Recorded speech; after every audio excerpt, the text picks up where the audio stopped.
The reason Taiwan knew about this was because there were Taiwanese doctors who had heard from their mainland colleagues that the medical staff in Wuhan were getting sick. So that's how you know human-to-human transmission is occurring. It's when, it's not animal to person, but person to person. The patients are transferring it to the doctors.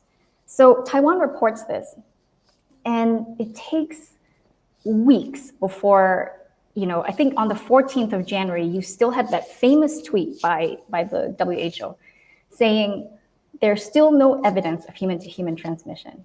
2 weeks after Taiwan told them that there was.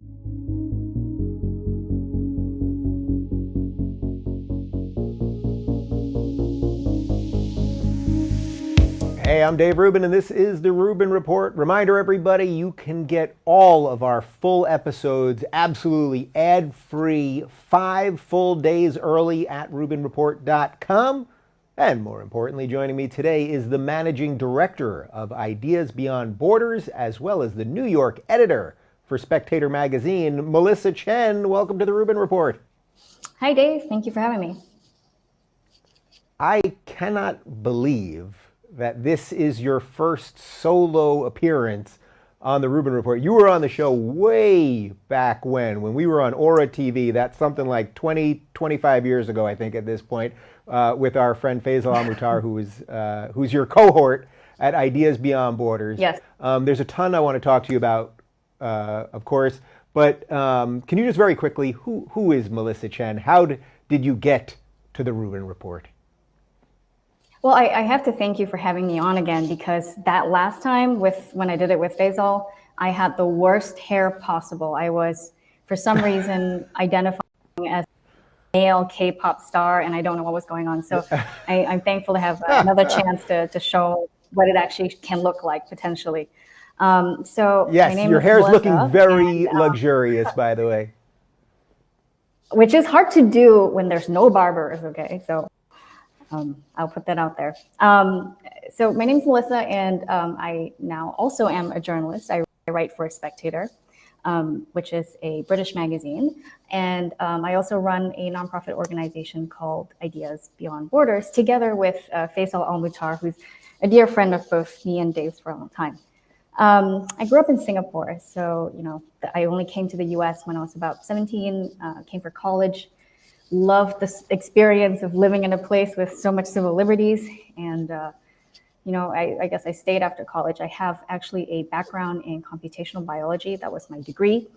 And like a good Asian, or a bad Asian, I guess, I'm not using my degree.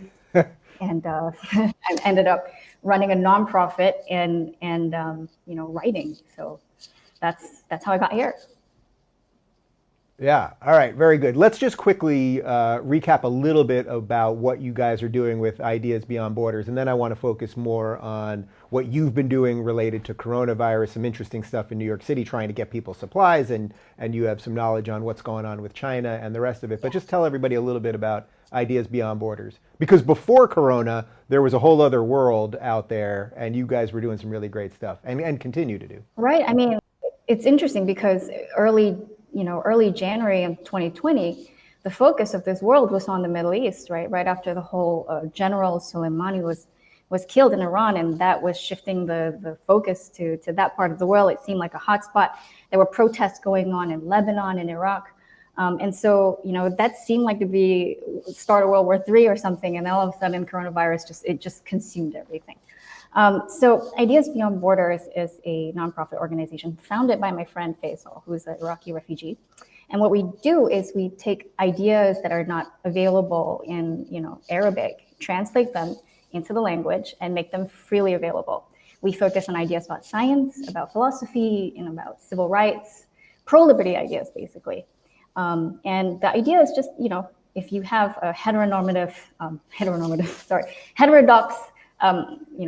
if you're exposed to heterodox ideas, that it would challenge people's minds and it will open up dogmatic thinking.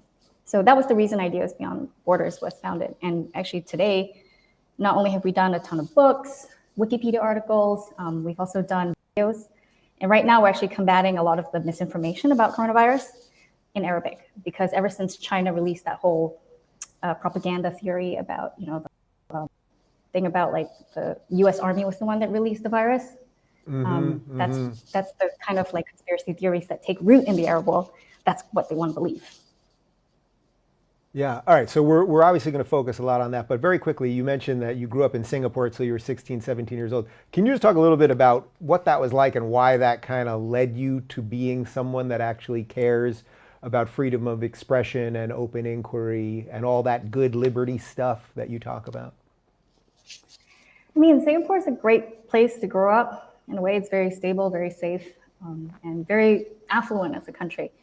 Very, very high GDP per capita. But the one thing that we didn't have was political freedoms. So Singapore is ranked pretty low in terms of freedom of the press, freedom of speech, and also, very basic things like there's absolutely no freedom to assemble. So if you decided to go into a public square and hold a sign that said something like, I don't know, impeach the prime minister or something, or even just against the death penalty, you would be arrested because you didn't get a permit for the protest. And that's the kind of very ordered place, very ordered society that it has created.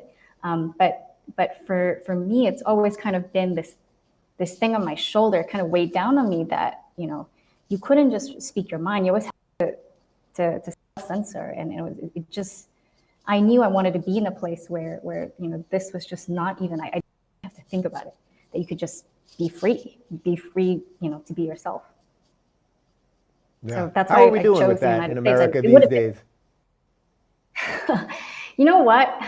Still a lot better, but it's heartbreaking to hear and see that we're that these freedoms are slowly being eroded, and willingly we're doing it to ourselves. And it may not be coming from the government, but when you have this kind of mob rule and cancel culture, it is a de facto censorship. And it ends up having similar effects on your psyche, on society as a whole. And, it kind of like bubbles up. But it's still very different, I would have to say. Like there's a difference between getting disappeared by your government and getting jailed by your government for saying the wrong thing than it is to lose your job. But still sucks. Yeah, for sure. All right, so let's talk a bit about Corona and China and some of the things that you've been doing. So first, I want to start. You had a tweet thread recently that you found a donor who wanted to put a whole bunch of money to get doctors he was a donor and nurses. Of my organization. Yeah, and he wanted to put money in so that doctors and nurses could get masks. That's sort of the short version of it. And suddenly you found out that there is a lot of red tape to make what should be simple things happen actually happen. Right.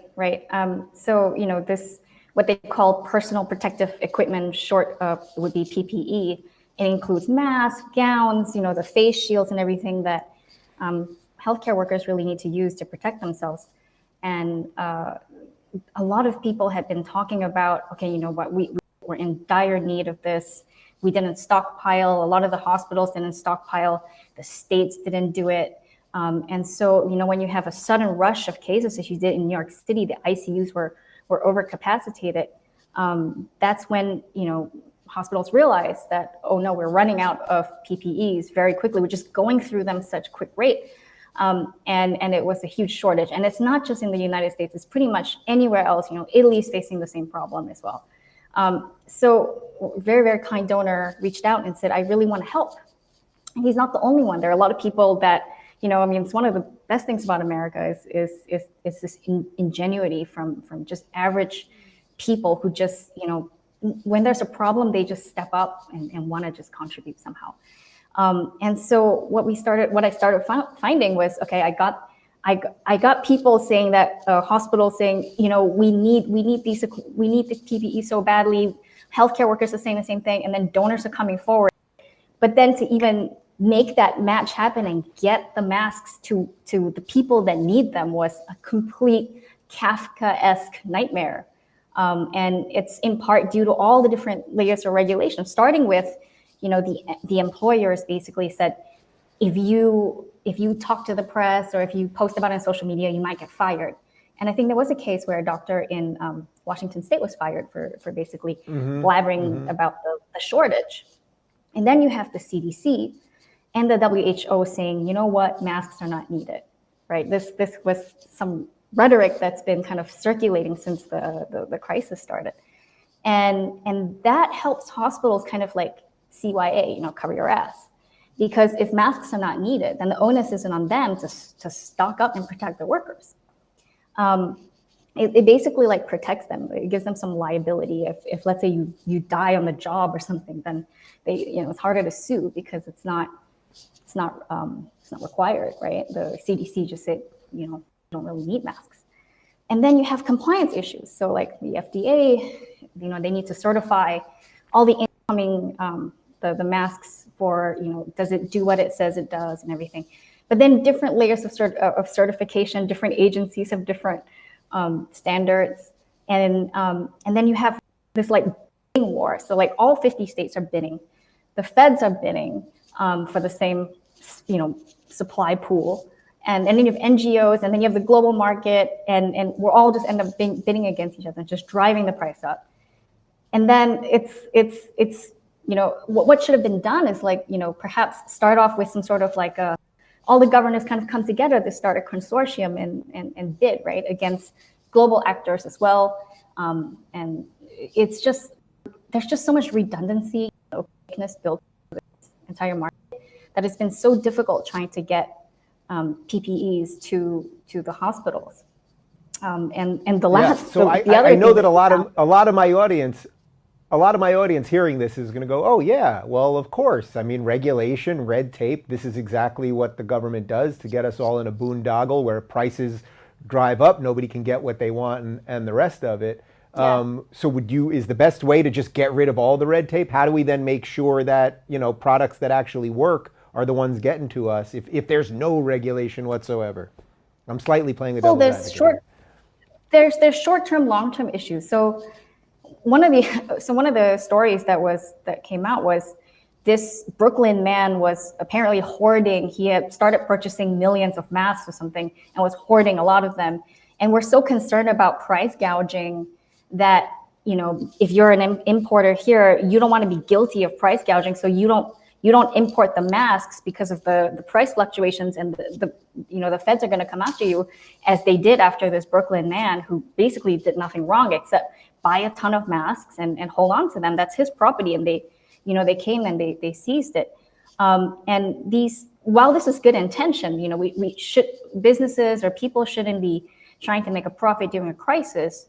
The problem is that the price, when it goes up, is basically an incentive for producers to produce.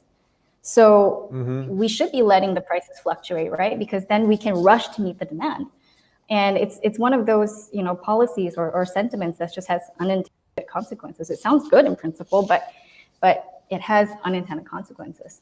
I think the short term is we might need to sort of be a bit more protectionist. Right? I think it made sense to have export controls to prevent our current supply of PPEs leaving the country. We should have done that.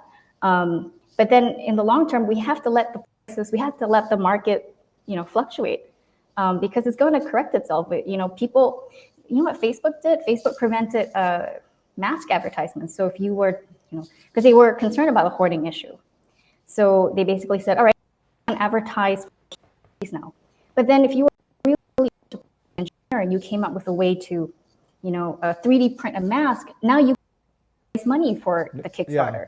So it's really, really shooting ourselves in the foot.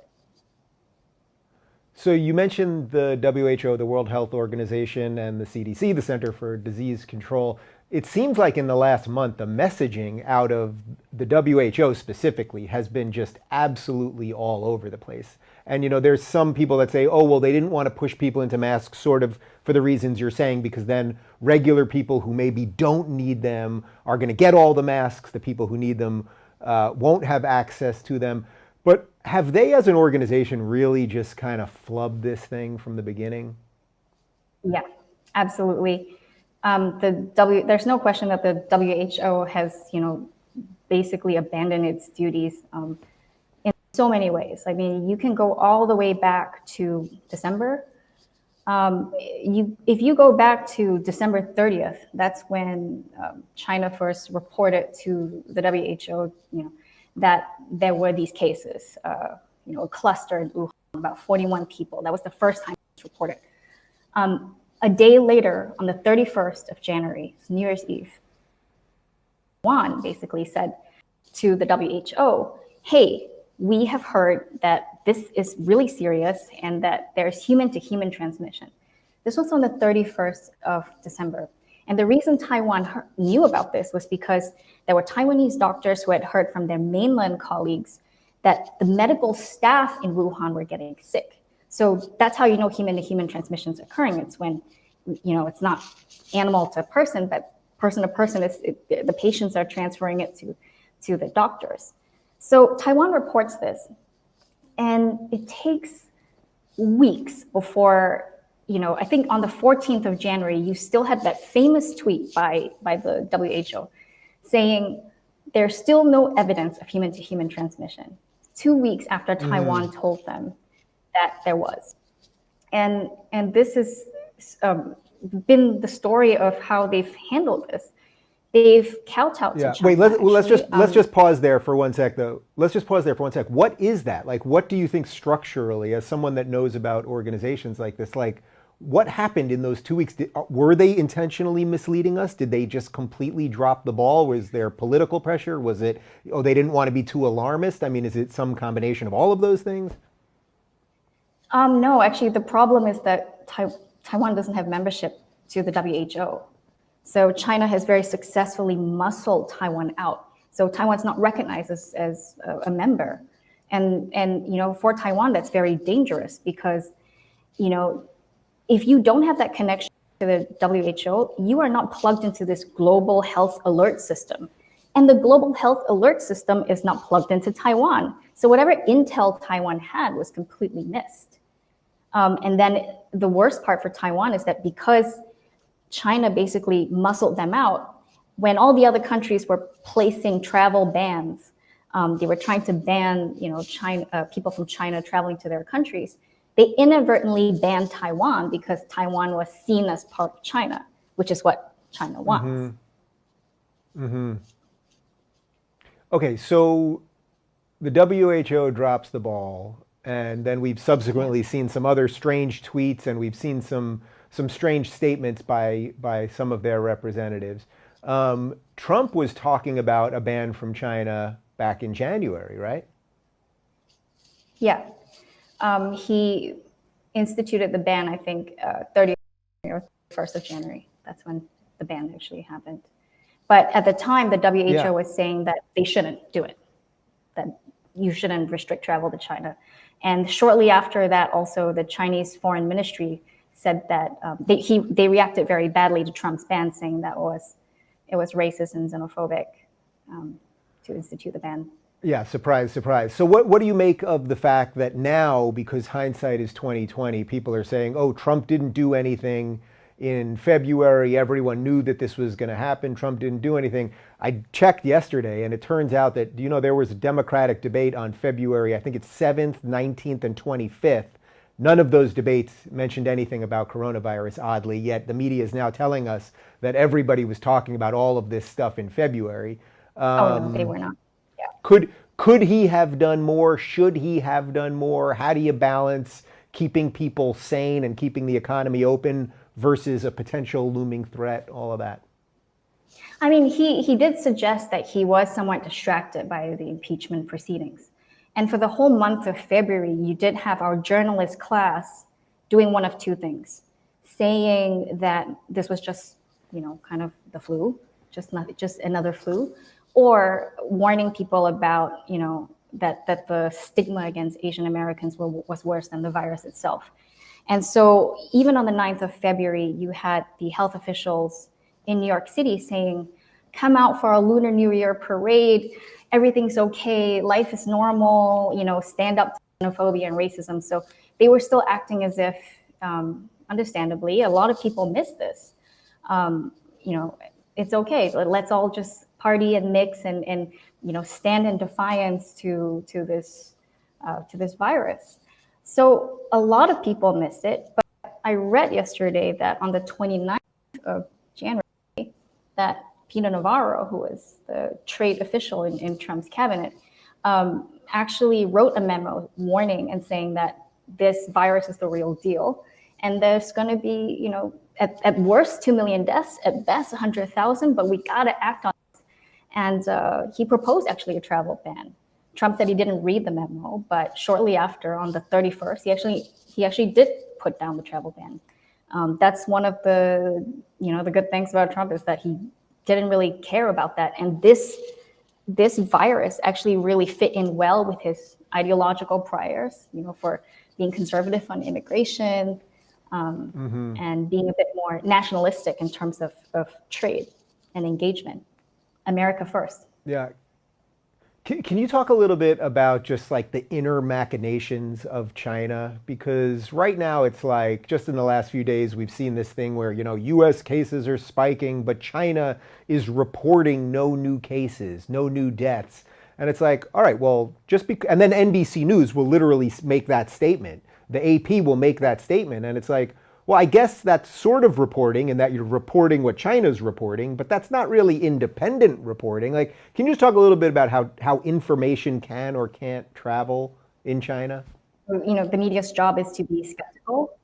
And towards that end, they are very skeptical when it comes to reporting about the Trump administration. But they're not affording that same approach to the Chinese government, when of all people who you should be skeptical about, it should be numbers that are coming out of a very closed authoritarian society. I think China has had a history of covering up numbers in general. People are very skeptical about even numbers coming out from their GDP calculations, how they miraculously always meet exactly 6% growth target, like exact. So they have a history of hiding things. And the fact that they had no qualms suppressing the whistleblower, censoring their social media. Why wouldn't we not assume that they're covering up their numbers? So if we can't trust the numbers that we're getting out of China, and sadly we can't really trust our own media to report on it properly rather than just regurgitate the numbers, how do we get some sensible information out of China? Is there a way to do it that you can truly trust? Well, the CIA apparently they submitted a classified report to the White House. Bloomberg reported on it, and they actually basically said that they've been trying to verify China's numbers and they were unable to. So, apart from intelligence agencies or using some sort of proxy, I think a lot of people saw these videos that were circulated in social media, all the urns that were, going to funeral homes, and it didn't seem to match up with what was reported. But the problem is that a lot of these videos, once they get posted by citizen journalists on the ground in Wuhan, they end up getting taken down so fast. So information out of China is just unreliable. And I mean, unfortunately, the only thing that we have to work with is the numbers they're submitting to the WHO. Yeah. Can you talk a little bit more just generally about our relationship with China, China's sort of geopolitical ambitions, and some of the stuff that they've been doing that has kind of led us to this really precarious point? Well, China's, been on the ascendancy for a long time, ever since Deng Xiaoping instituted market reforms. They insist on calling it socialism with Chinese characteristics, and that's really just a euphemism for moving it in a more capitalistic direction. And it's been slowly liberalizing economically, and we've engaged with China since Richard Nixon went in and built that relationship, and every president so far has engaged with them. We've sort of subscribed to this idea that the more interconnected our markets are and the richer China becomes, eventually it's going to liberalize politically as well, that you'll see freedoms come in, that the average person in China who's more affluent will start demanding to have freedom of speech and political freedoms to vote their leaders out. And that just hasn't been the case at all. And if anything, China has become far more powerful than they've been. And they're also growing in their ambitions. So you can see this with their military expansions in the South China Sea. The Belt and Road Initiative, which is basically this infrastructure project where they sign up all these countries around the world to build infrastructure, and that becomes like what they call debt trap diplomacy. So they're holding them in a way that, and using that as their economic clout as a way to have leverage on these countries. So the Chinese system is really not compatible with the US's vision for the world and also values. And I think it's quite clear that we're becoming strategic rivals, and that, in fact, there's a good argument to be made also that China is posing a very, possible existential threat to the United States.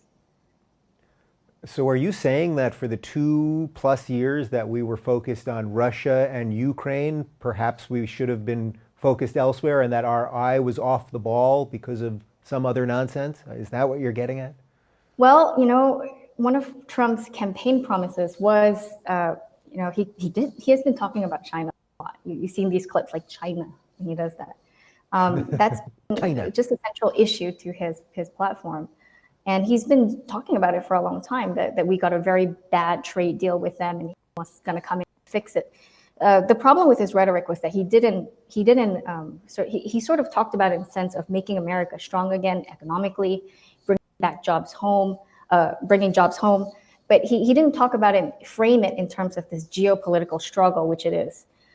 Maybe that's because of the need to still have some formal relationship and in real politics with China, and that would really offend them. But all China analysts and people who have been on the ball on this issue have been sounding the alarm for a while. Like it's, look at how they're able to coerce us even outside of their own borders to basically parrot their orthodoxy when it comes to the whole NBA Hong Kong fiasco, or even what kind of messages are embedded in our movies.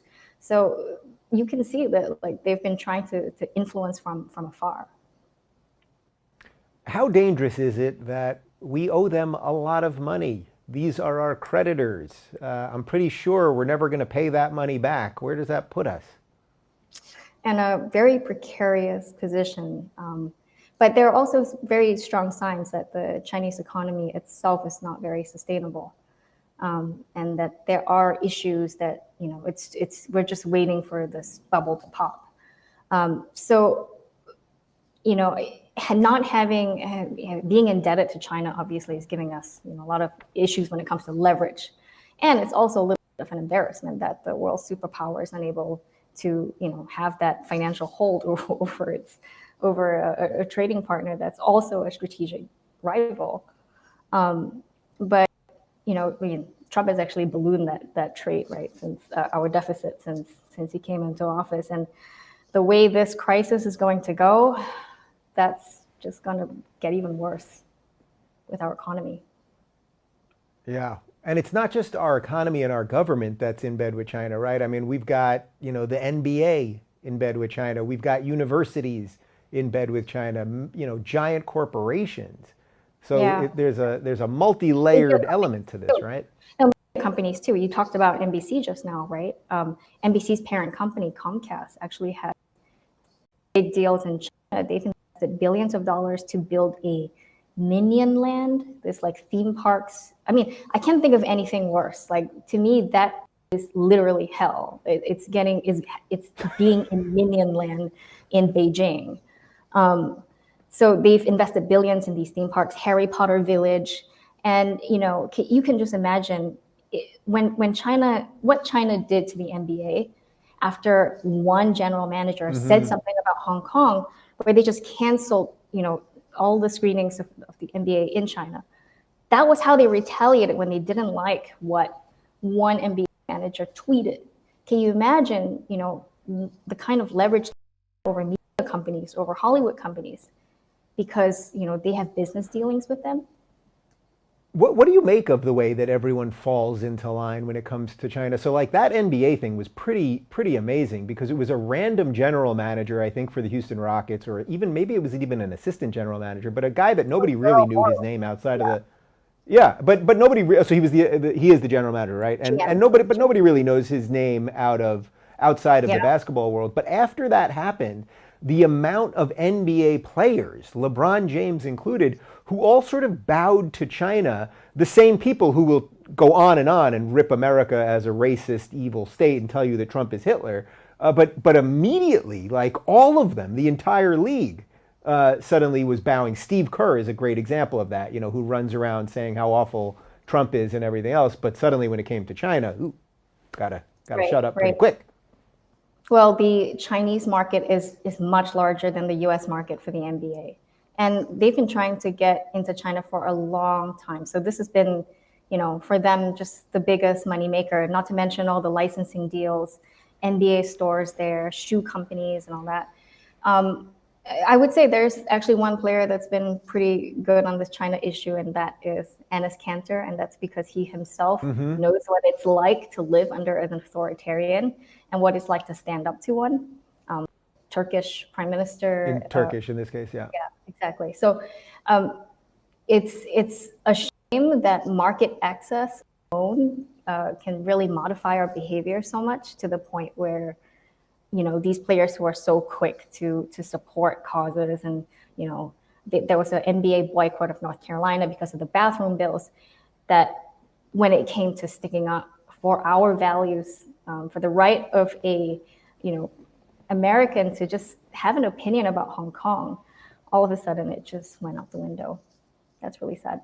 Yeah. Well, by the way, what's the latest in Hong Kong? I mean, with everything going on right now, we don't hear anything about Hong Kong anymore. But I mean, they were singing the national anthem on the streets. Yeah, but the American national anthem.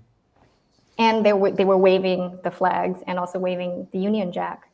Well, the coronavirus obviously has rendered all protests impossible, right? So in that sense, it's really muted that down. And also recently, they had this anti-masking law, the chief executive of Hong Kong, because they didn't want their protesters to be able to mask up. But now, because everybody actually has to wear masks to protect themselves against the coronavirus, they had to rewrite the law. So that's the last I heard about Hong Kong, but there are no protests going on now. And it's a shame because, it's so moving to see young people on the streets standing up against tyranny, standing up against authoritarianism. What's your sense that once we get past this thing, which I assume you believe we'll get past it, how some of the nature of the relationship with China will change? Or at least our discussion about what they're doing? I think, in a way, America has woken up to this. It shouldn't have taken this, right? But we've woken up to the fact that our industrial supply chain was located inside an adversary. Our medical, life-saving medical drugs, all the active ingredients or drugs were also made in China. And just people are starting to see and wake up to this fact that there is a clash in value systems between the two countries. And it cannot be, it just couldn't be more clear now. It should have been clear to us, what they did with the NBA, the Hong Kong issue. It should have been clear then. But now it's really hitting us. And I think, I've seen a lot of people now express the view, you know what, I don't care about the cheap stuff anymore. I rather just pay more and be secure and have our supply chains relocated back to America, especially when it comes to the sensitive stuff. Not talking about, making crayons or something. We're talking about, anything to do with tech, the higher value add items. Yeah. So moving away from China a little bit, for our remaining time, you're a pretty astute observer of what's happening in America too, and I know you've sort of been on your own political journey over the last couple of years that I think in some ways is sort of similar to mine, even though we come obviously from a very different starting point. What do you make about what's happening right now politically in America, the way the conversation is? As we're taping this today, we just found out that Bernie Sanders is dropping out. We're holding this for a little bit. Do you think Biden can even do this? Where are you at with Trump? What's your general take as the New York editor of Spectator magazine, which is actually one of the few places of journalism that I don't have to use air quotes around, which is a really refreshing thing. Yeah, I mean, well, I'm really excited that they gave me an opportunity, and I don't think they've never tried to muzzle me or steer me into an ideological track. It's just write whatever you want, pitch whatever you want, and so in that sense, I do have a lot of journalistic freedom. In terms of where America is politically, this coronavirus issue really threw a wrench into it, right? Like, we were all kind of going along, and all of a sudden the news just changed overnight, just completely saturated. And at this point, it's not even clear if things are going to get lifted. Like, I'm hearing conversations now about voting and whether we're going to do this mail voting at some point. I don't know, but suffice to say, there is a lot of dissatisfaction about Joe Biden. And I wrote a piece for Spectator about how I don't think the media actually vetted him properly. I don't think they put him through the gauntlet in a way that they did do to every other candidate, right? If you looked at Pete Buttigieg, Bloomberg, even Andrew Yang, you would find a hit piece on the New York Times about how they were either racist in their past or sexist, except maybe Pete Buttigieg. Yeah. But there's something there. And Biden just wasn't put through the same pressures. And so he's emerged, and now the big question is about his his mental state. Does he have the not just temperament, but is he sane enough to actually be the president of the United States? And when he's coming up against Trump, the optics. It's going to look so bad. But the issue is, at the end of the day, the math just didn't work out for Bernie.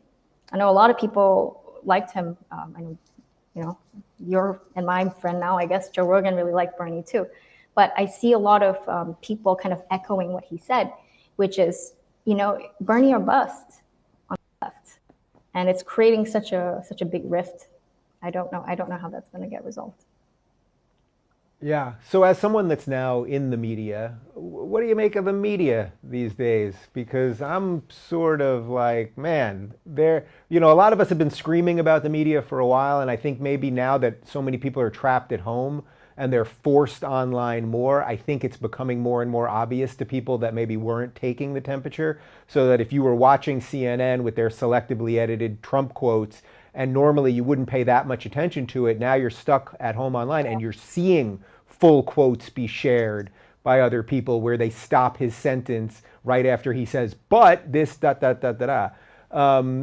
Do you sense that the media has just gone completely crazy? Is there a way to get them to come back? I mean, can the New York Times reel it back in? Can the CNN reel it back in? Or have they just chosen a model that they think is best, which is, well, I guess lie because that's what your base wants, something like that? I saw that CBS was using clips of, video clips of Italy to when they were talking about the New York situation. And that is just, it's gaslighting. Italian hospitals. It's really, they were literally showing Italian hospitals. It does erode the public trust. I mean, I think we have to separate between the opinion pieces and the actual reporting. The international bureaus, these big organizations, right, like the New York Times, they do excellent reporting when it comes to the Middle East. I mean, even on China, right, which recently expelled Wall Street Journal, Washington Post, and the New York Times journalists that were there for decades, expelled out of Beijing, and now we don't have eyes on there. You have opinion pieces and activist journalists. That's really where I think the problem is. And apart from just the business model issue, which I think we haven't really solved yet, you've kind of you've actually kind of built a platform to solve it. But that is one of the reasons why that this world of activism journalism exists. It's clickbaity, and the incentives that reward that kind of journalism is still there.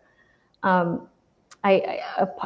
don't know how to solve this. It's just, apart from changing this and rewiring the whole incentive structure, or just having what we do have now, this fragmentation of media, is actually probably a good thing. I know we used to say that it was a bad thing, but the fact that there is conservative media, I mean, frankly, Tucker Carlson, I'm so impressed with him. Like the coverage that he has done since this coronavirus started, and actually before that, he was doing really good stuff also in China. But it's important more than ever that we do have these voices, because it puts the pressure. I had a tweet about this the other day. So there was a clip where a Hong Kong journalist interviewed someone from the WHO, a very senior official, and asked him about Taiwan. And he just backtracked. It was like such a shameful, tried to weasel out of the conversation. And it looked really bad. And for the first 4 hours, the only media that reported on it was The Blaze, was Fox News, was PJ Media. It was all the so-called right wing. But if it didn't get picked up by them, the story would have never bubbled up. And by picking up on it, they're forcing, the mainstream media to respond, to log that. And it kind of gets into the public consciousness in a way that, imagine if they didn't exist, it just wouldn't have. So it's important. It is important that we have, competing interests, and at least there's a chance that the truth gets out. Yeah, and I know for you, as I think someone that you still consider yourself a good, decent liberal, it's kind of funny that you have all these allies on the right and you have to give props to conservative media, I suppose, to get these stories out there. Unfortunately, we don't have any more time, but quickly in 30 seconds, and then next time we're obviously going to do this in person, and it will be great to see you again. Just give me like your sense of like sort of when we get out of this, and are we going to be okay on the other side of this thing?